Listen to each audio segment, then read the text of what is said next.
Did you know that over 60% of working adults report feeling emotionally drained and burned out? We're going to talk about the often overlooked signals our minds and bodies send us when we're emotionally exhausted. Recognizing these signs is crucial because ignoring them can lead to more serious issues down the road. It's about understanding ourselves better so we can show up in our lives with more authenticity and compassion.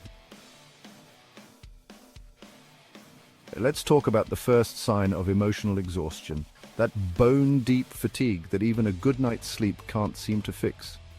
You know that feeling, right? It's like you're dragging yourself through the day, even if you haven't exerted yourself physically. Everything feels like an effort, and even small tasks seem monumental. This kind of tiredness isn't just about needing more sleep. It's about your emotional reserves being depleted. It's like your internal battery is running on fumes, and you're stuck in a constant state of low power mode. When we're emotionally drained, our nervous systems are on high alert. So if you're constantly feeling wiped out, even after a restful weekend, it's time to pay attention. Your body might be trying to tell you that you're carrying too much emotional weight. Have you ever noticed that when you're feeling emotionally drained, even the smallest things can set you off? It's like your patience has completely evaporated. That, my friends, is the second sign we're going to talk about: irritability. Irritability is often a sign that we're running on empty emotionally. When our emotional reserves are full, we have the capacity to handle life's little annoyances with grace and perspective. But when we're drained, those same annoyances can feel like insurmountable obstacles. Instead of judging ourselves for feeling irritable, what if we approach this feeling with curiosity? What if we asked ourselves, what's really going on here? Remember, irritability is a signal, not a character flaw. Let's talk about a sign of emotional exhaustion that can be especially heartbreaking: losing interest in things you used to love. It's a feeling that can creep up on you slowly, making it hard to recognize at first.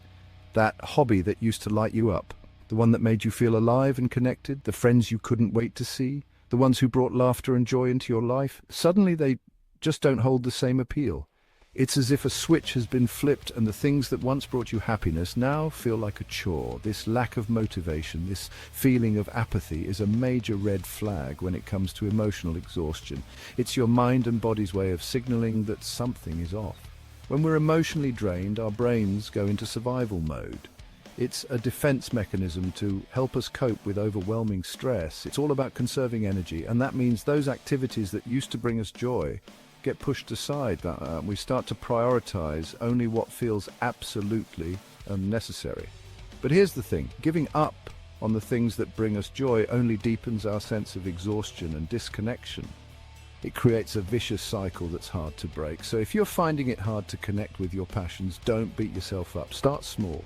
Even the tiniest step can make a difference. Maybe it's just 5 minutes of reading or listening to your favorite song. These small moments can start to rekindle the spark.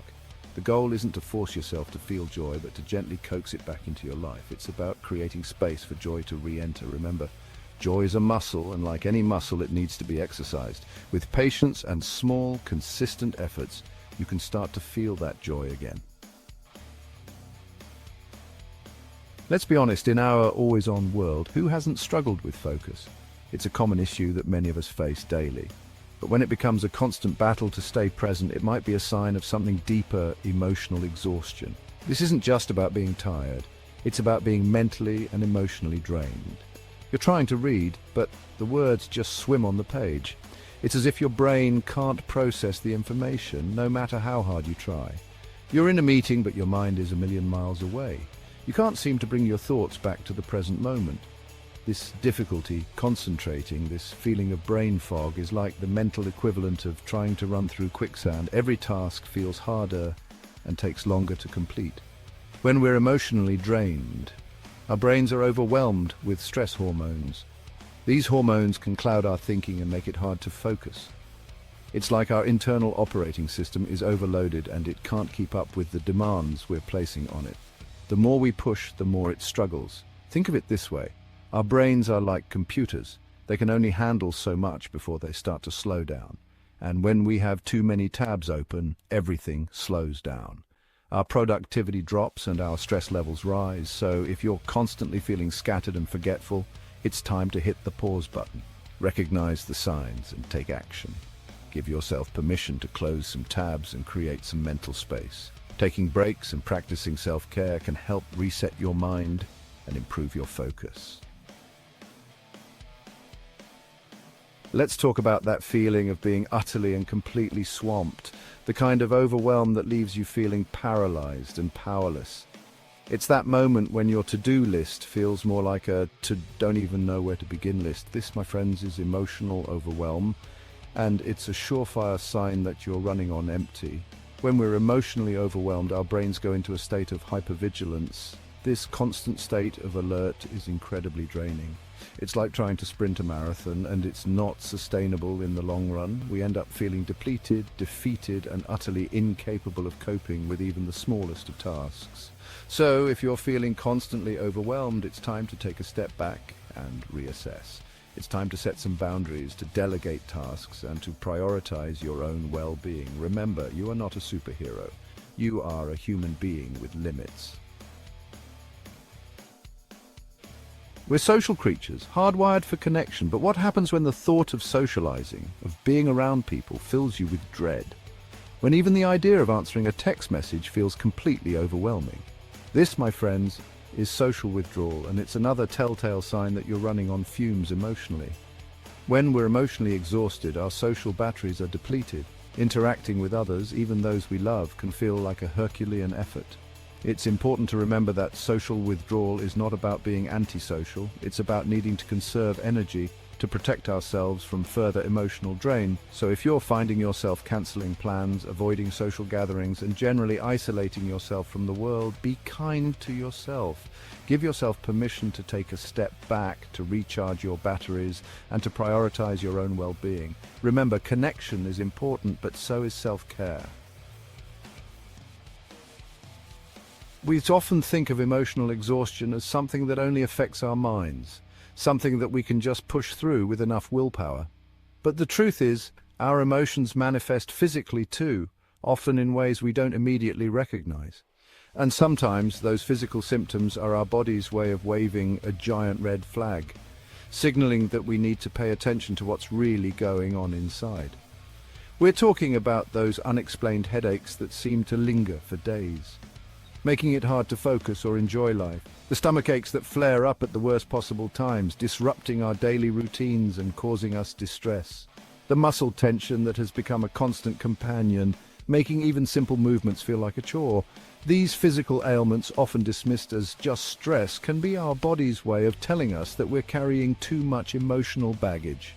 When we're emotionally exhausted, our bodies release a cascade of stress hormones like cortisol and adrenaline, which are meant to help us in short bursts. These hormones are designed to help us cope with short-term threats. But when we're chronically stressed, they wreak havoc on our systems, leading to long-term health issues. They disrupt our sleep, suppress our immune systems, and contribute to inflammation throughout the body, making us more susceptible to illnesses. So if you're constantly battling headaches, digestive issues, or other physical ailments, and you've ruled out any underlying medical conditions, it might be time to look deeper. It's time to consider the role that emotional exhaustion might be playing in your overall health and well-being. Remember, our minds and bodies are intricately connected, and taking care of one often means taking care of the other. Reclaiming your energy. You've got this. We've covered a lot of ground today, from fatigue and irritability to social withdrawal and physical symptoms, but the most important takeaway is this. Recognizing the signs of emotional exhaustion is the first step toward reclaiming your energy, your well-being, and your joy. It's about giving yourself permission to slow down, to listen to your body, and to make choices that support your emotional and physical health. Now, I want to hear from you. What are your experiences with emotional exhaustion?